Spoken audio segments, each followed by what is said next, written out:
Shabbat Shalom, Parashat Devarim. Donc c'est un Dvar Torah du discours du Rabbi dans l'Ikoudé Sichot, tome 2, page 360 pour ceux qui veulent la référence. Donc ce Shabbat Devarim est aussi appelé Shabbat Chazon. Pourquoi? Parce que dans la Haftara, on parle la Haftara commence par Chazon Ovadia, la vision de Ovadia. C'est Parashat Devarim est lu avant Tisha, c'est le Shabbat juste avant Tisha B'Av. Et dans cette Haftara, on présente la prophétie relative à la destruction du temple. Rabbi Levi Israq de Berditchev nous dit d'ailleurs que ce Shabbat est défini comme une vision. Pourquoi? Parce qu'on montre à chaque juif le troisième temple.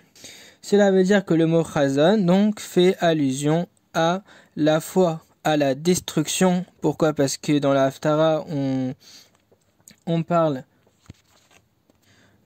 de la destruction du temple, mais à la fois on dit que ça va être la vision pour la délivrance et le troisième temple.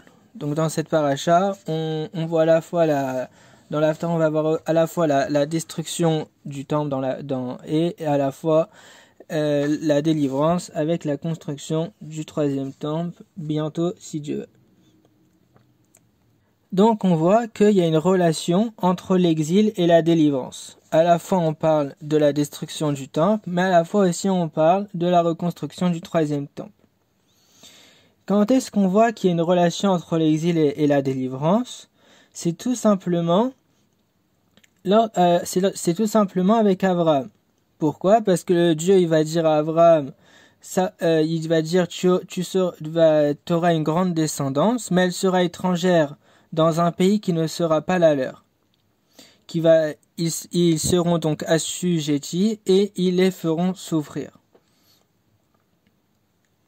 Donc la question des sages à propos de ce verset, c'est quoi? C'est comment est-il envisageable que le Saint béni soit-il, alors qu'il va contracter une alliance d'amour, qui va donner un attachement au béné Israël, en même temps, il va dire à Abraham que bientôt il y aura des périodes difficiles pour ses descendants et il va lui parler d'ailleurs des 4 exils. Donc on voit qu'il y a une relation entre l'exil et la délivrance. Il aurait pu lui parler d'abord de l'amour et quelques parachas plus tard, quelques pasuk plus tard, il va lui parler de l'exil. Pourquoi il parle en même temps à la fois de cet amour et à la fois que les Bnei Israël ils vont aller en exil? On retrouve donc cette question une autre fois dans le Midrash.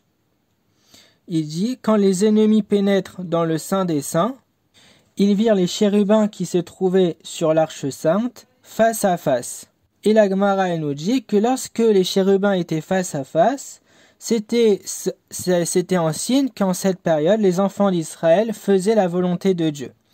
Et lorsque, à l'inverse, ils n'étaient pas face à face, mais dos à dos, ça signifiait donc qu'ils ne faisaient pas la volonté de Dieu.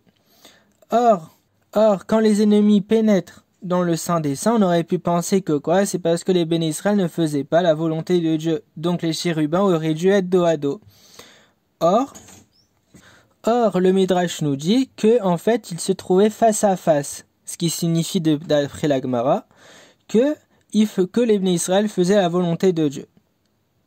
Donc on a toujours cette question.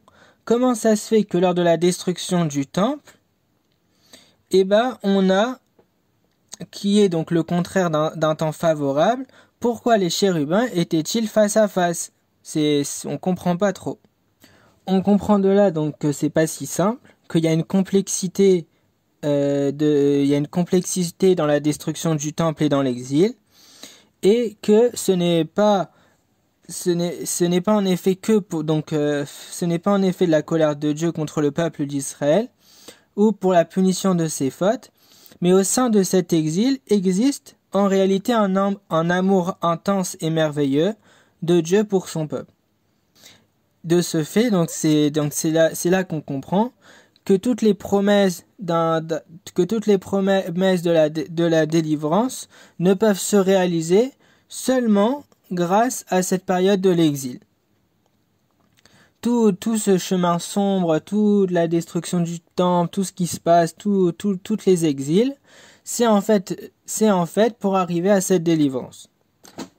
C'est pourquoi c'est au moment de l'alliance entre Abraham et Dieu que l'exil lui fut annoncé. Pourquoi ? Parce que la période de l'exil est indispensable à la délivrance. La Chassidut donc va rapporter une parabole pour illustrer cela, une petite histoire. Et très simple, c'est celle d'un maître avec son élève. Donc le maître va enseigner à son élève tous les jours, etc.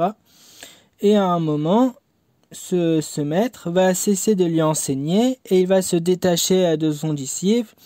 Et son disciple, il va penser qu'il est abandonné, qu'il est délaissé et que son maître lui refuse tout enseignement. Donc en fait, l'élève ne comprend pas trop ce qui se passe. Il se demande ce qui s'est passé entre lui et son maître.